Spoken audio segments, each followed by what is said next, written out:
develop punch using chum Q, but also I'm going to get into the kicks a little bit as well, using the third section of chum Q. So let's begin with the simple shift. Now again, everything has to be developed from a coordinated fashion, leg, body, arm working together. So when I come here, I turn. Now, when I do the first kick, the front kick, I'm doing what we call getting the ball rolling or putting momentum into the body so that I can do the kick.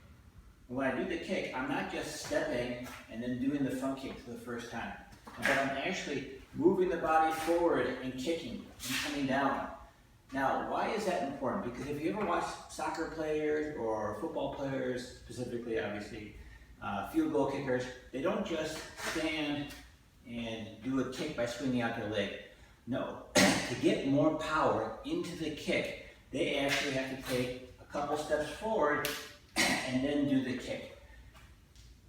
So why? Because you have to get your body momentum going forward to help put the power behind the kick. Once you get the body going forward, then through proper coordination, you can get more power into the kick. But you need to get that momentum going forward to do the kick. I don't just stand there and do the kick, all right? Then you're just swinging a leg.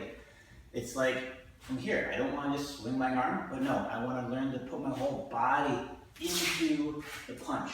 And I have to learn to use my body, and then I have to learn the coordination and the connection so that that true total body structure can come into play, and you're using that.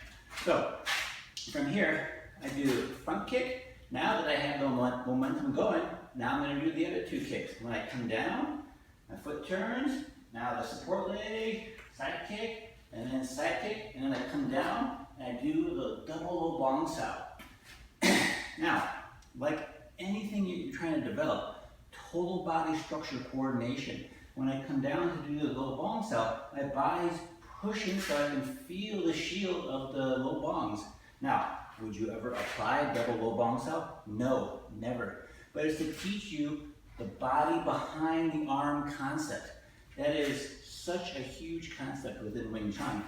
To develop that total body structure and coordination, so it's not just my arm cranking in something or punching something, but to really use the whole body to do any and everything that you're doing. That takes a lot of practice, but you can do it. So I come down, do one double low bong. Now from here, I do tan zao. Now, this is actually an elbow sinking motion.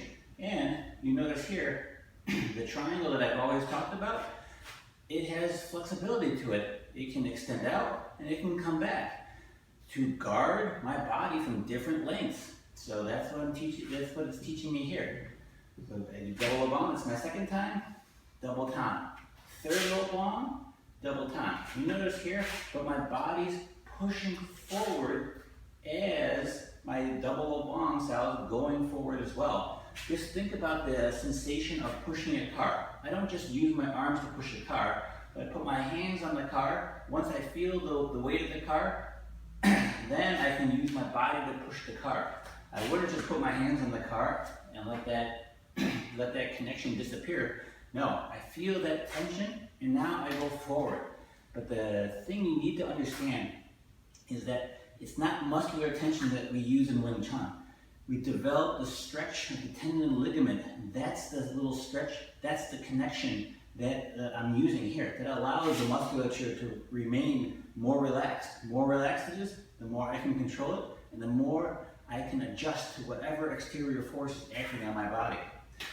So after I do the third double tan, now from here, I do double jut. See, my whole body comes in and juts out. Now from here, I push forward to the double palm strike, circle, and pull back. Now from here, when I fall back, I'm gonna go backwards and I stay in a shifted position. Now, look at my footwork for a second when I do that. Notice here, my left leg in this instant just naturally slid to adjust. Because if you have the right tension between your legs and you have control of your vertical position in the center of gravity, then I'll be able to always go back and adjust back to each kima. I've said this before in previous videos. any footwork you do should always come back to Ichikima if you have the right tension between the legs. It's like from here, I'm stretching the rubber band, now there's tension there, and this leg will automatically come back so that I can regain my sense of balance and control. Ichikima is the mother stance of everything. Why? Because that's where you find your neutrality. And you have the balance between stability and mobility. That's why we're not out this way right here, too wide, and not such a narrow stance right here either. It's all about finding balance. Balance is a huge umbrella in which we work under with Wing Chun. So now, after I fall back, I'm just going to repeat on the other side. So I shift.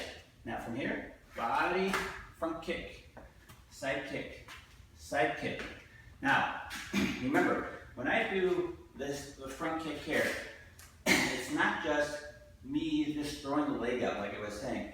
The most important thing about kicking is actually learning to control the stability of this on the single leg.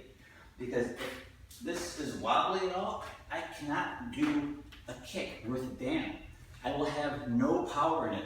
Your stability and balance is critical to do anything in Wing Chun. And dare I say, anything in any martial art or any athletic endeavor that you want. Think about even just walking to work.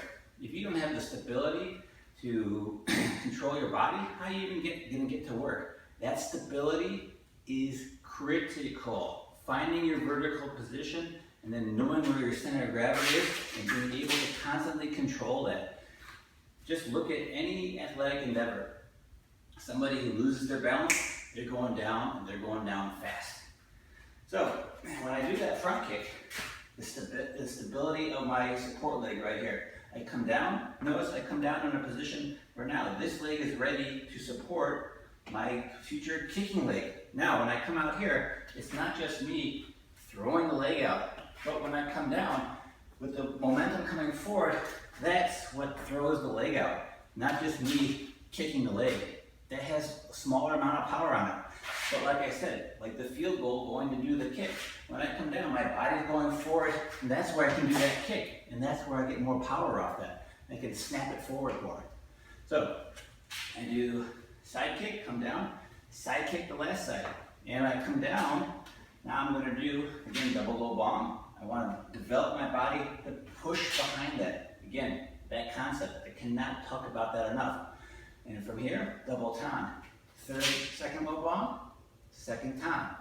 Third low bomb, third tan. Now when I come down here, again, double jut and push forward. Develop that coordination. Now, again, I fall back. See how my leg naturally adjusts?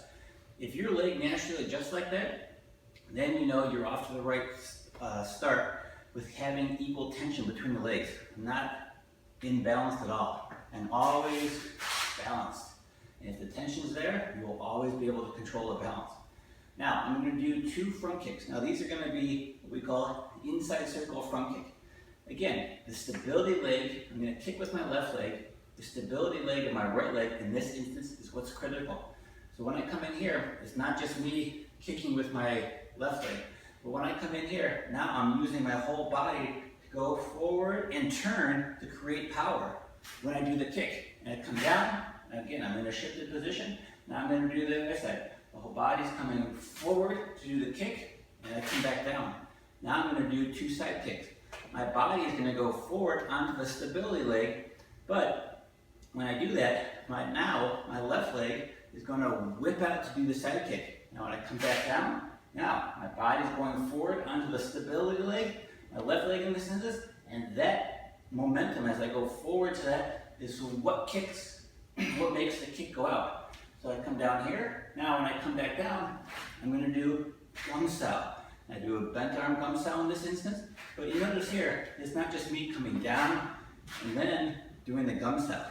But when I come down, now as my body is shifting, that's driving the gum style forward. And from here, punch. I'm going to circle, gum style, driving forward, punch. Now I'm going to do 3 more straight arm gum styles. 1, 2, 3. Again, see the body driving forward. That's the coordination that you want. And ultimately, I need to have this hand come up. Everything start and stop at the same time. I shouldn't be like shift, and then gum style, and then woo style. But I come down, I shift, everything starts and stops at the same time. Now from here, I'm gonna do juke style, and I'm gonna do jut punch. Again, jut punch with a shift. And now the final punch, I come back to center, open up, circle, and close.